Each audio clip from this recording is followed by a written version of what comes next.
Hi there, Kesicki here from Quantum Quest, and I'm going to talk about a subject that's pretty much off subject for me normally, since most of my project is based in spiritual science. But the question that keeps coming up all the time, and I want to address it today, is a wealthy mind. So I didn't have enough space here, but I want to talk about the anatomy of a wealthy mind. So I'm a person like many of you who are into spirituality. I'm not into any particular religion whatsoever. I was born a Catholic, but I sort of removed myself from some of the ideas that they were teaching. But when you talk about wealth and we talk about Catholicism, most of the money in the world actually is being controlled by Catholicism, by the Catholic Church. So right there, you know that there is no reason why religion or spirituality dictates that you're not able to have wealth in your life. So why is it that we don't have wealth in our life? Well, I'm going to tell you. It's how we grew up. It's what we believed we were entitled to as we grew up. So you grew up in a poor family where you were just making ends meet. That's what you saw on a regular basis. You saw your mom, if you didn't have your father around, or you saw your dad if you didn't have your mom around, or you see both parents working and maybe working 2 or 3 jobs. And that went into our unconscious mind constantly, that we have to work really hard. You have to work really hard, and you work really hard, and what do you get? You get nothing. You can't really even afford to live properly. But meanwhile, you look out there and you see other people around you that maybe just their dad works or just their mom works, or maybe nobody works at all. So but they're different. They have money. You know, when I grew up, you know, I don't want to date myself, but I grew up in the early 60s. And we grew up in a family where my grandfather had one of the first color TVs in the area because he had his own business. So all the kids in the neighborhood, you know, when my mom was little, all the kids in the neighborhood came over to my grandpa's house to watch color TV. So, you know, they saw him as a model for success, you know. But when I grew up in the 60s, we weren't that successful. We had air conditioning in one room, and you know, if you wanted to cool off, you went to that room. And for the most part, if my grandma was sleeping, because she slept in that same room, which was our living room, I would go into the freezer, I would climb up on a chair, and I would shave ice shavings down on my head. I don't think it has anything to do with why I lost my hair, but I would shave ice shavings down on my head, and that's how I cooled off in the summertime. So by no means did I grow up with wealth. And I'll tell you one thing else. At a very young age, I believed that I would be wealthy. I don't know why, because I grew up in a family that didn't have wealth, but at a very young age, I believed I'd be wealthy. And I remember when I was like 21, 22 years old, and I was going to buy a house, and I was going to need a mortgage, but I said to my grandfather, Grandpa, I was so excited. I go, Grandpa, I'm going to buy a house. He goes, well, how are you going to do that? I'm going to get a mortgage. Well, he looked at me with a scorn on his face, and he said, and pardon my Frank, he says, well, then you're an a-hole. And I looked at him, I'm like, Grandpa, why? He said, everybody gets a mortgage these days. He goes, no, stupid people get mortgages. So that's when I really realized that there was a significant difference in the way we thought and we processed our thoughts and our belief systems at that time. But yet, still to this day, I could not tell you why I believed that one day I would be wealthy. So as I grew up and I progressed through life, you know, I reached a point in my life where I thought I would be wealthy, and I wasn't yet, but I did become wealthy a couple of years later because I never let go of a belief system that I had.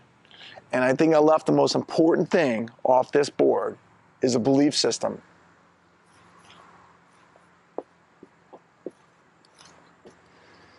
Our belief system is the most important, most powerful thing that controls the destiny of our lives.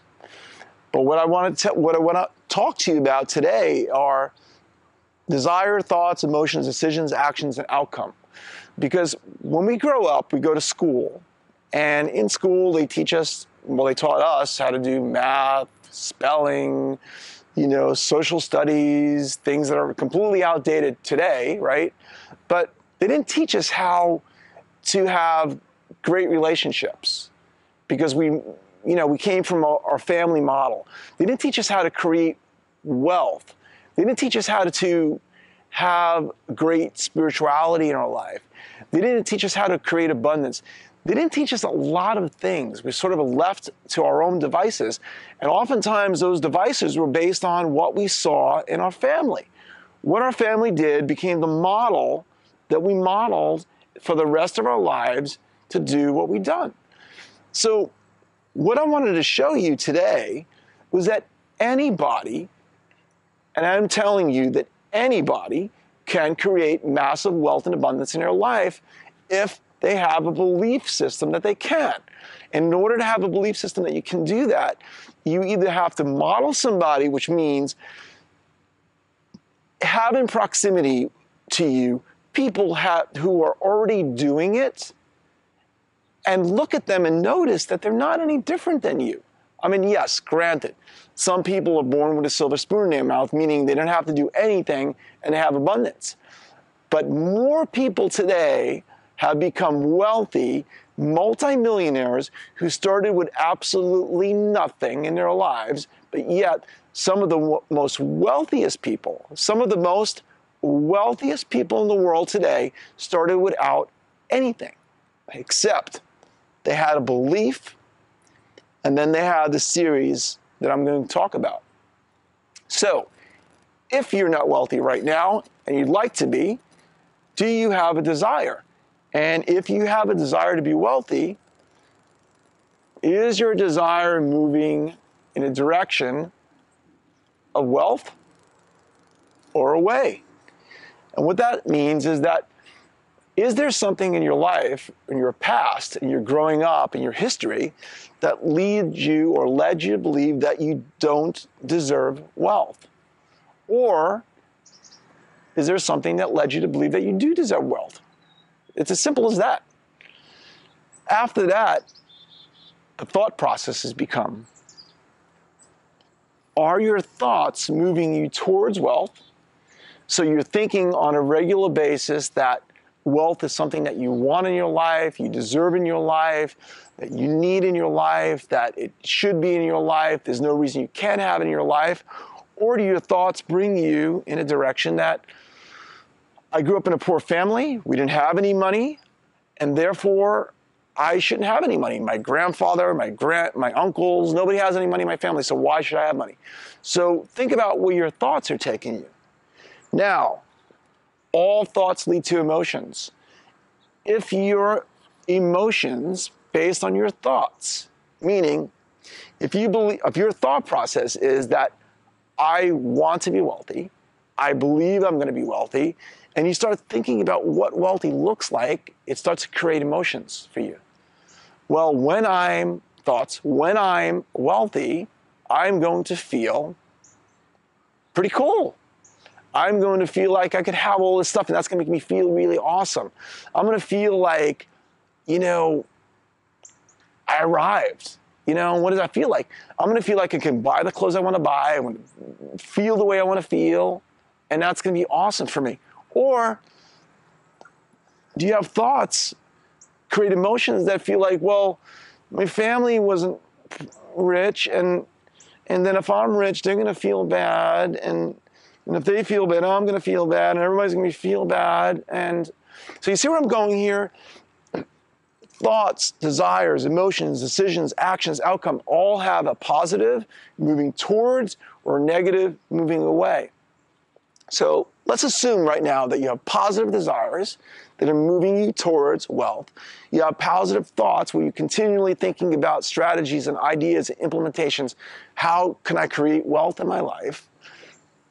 Creating emotions about the most important thing here are these emotions, because these emotions are our drivers. It's our primary drivers. How you feel is how you create, because you're feeling in the moment, we're feeling in the now, and what you feel in the now turns into what the future is.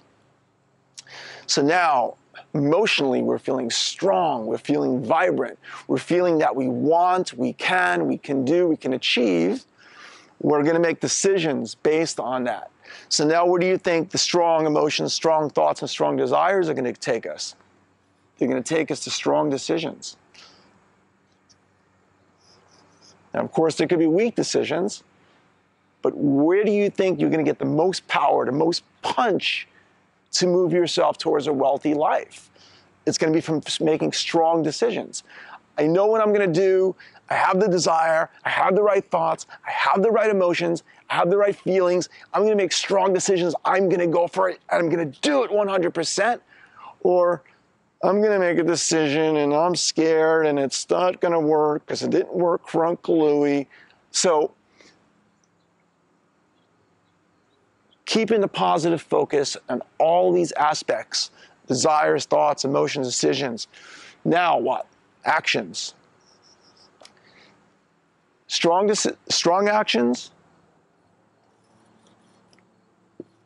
really strong actions, or really weak actions. So we're gonna make a move, right? We're gonna make a move towards what it is that we want in our lives.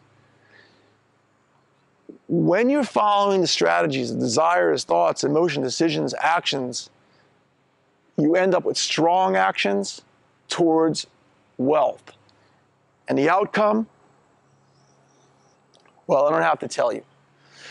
If you follow the rules of creating wealth, you're end up going to have positive, strong outcomes.